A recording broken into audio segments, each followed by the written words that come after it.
Yang berisi kalau di bahasa Indonesia kan kalau words itu berisi, writer's idea itu pemikiran dari penulis tentang suatu hal atau fenomena di sekitarnya.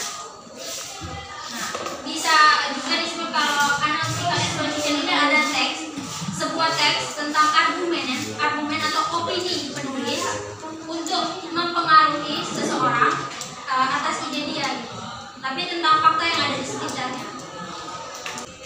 Social functionnya juga untuk mempengaruhi pembaca bahwa ide yang dia sampaikan itu suatu hal yang penting.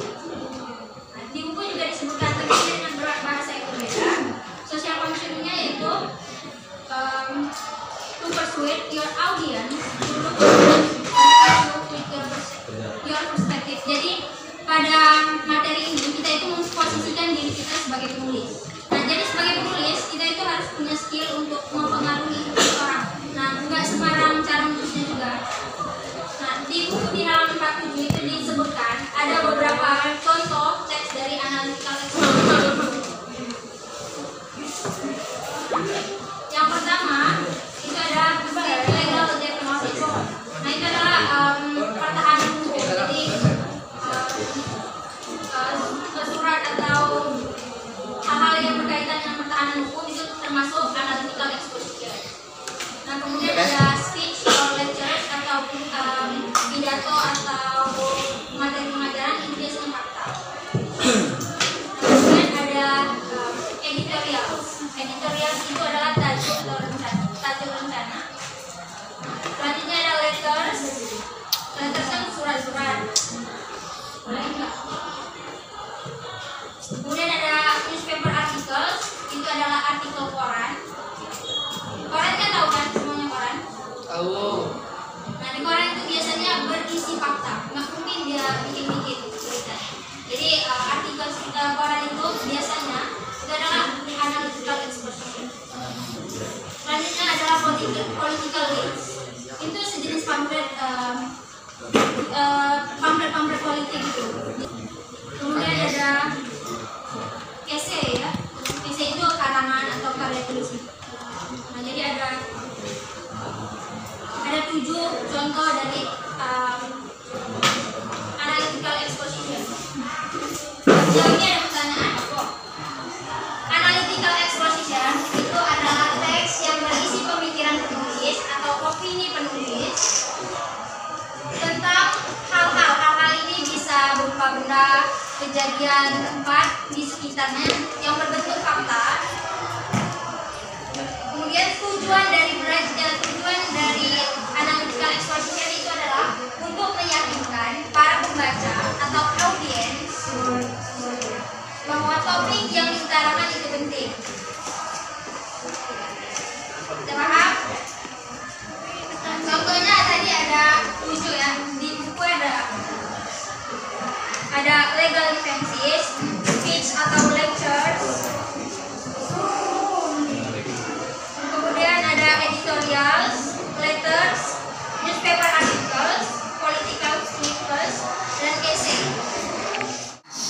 Di dalam teks itu ada judul, titel ya. Kemudian ada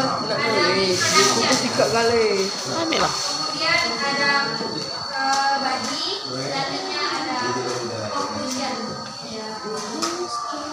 Oke ya. Sekarang buka halaman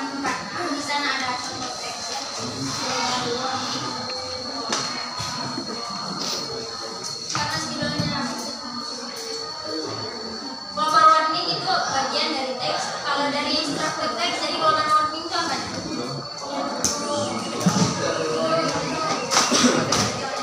Global warning itu adalah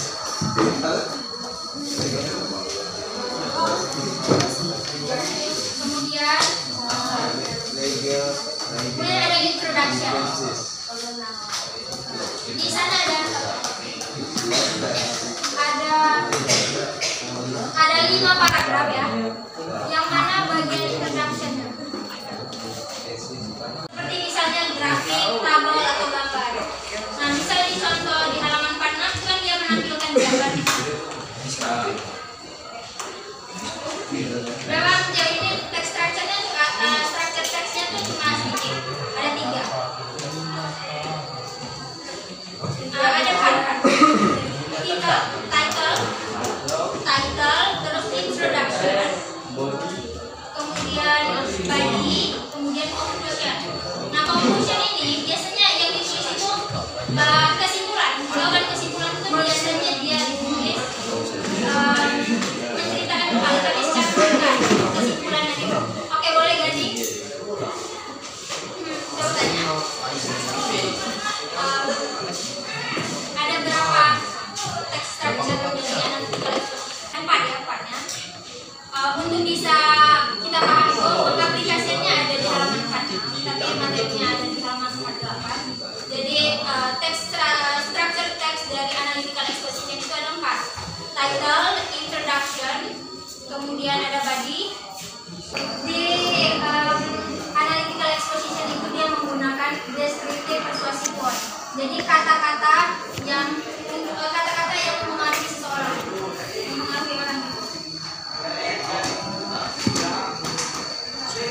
Dengan emotive connotation.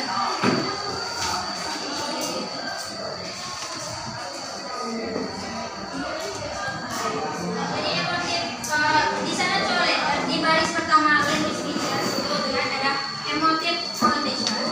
Itu adalah kata-kata emosional. Misalnya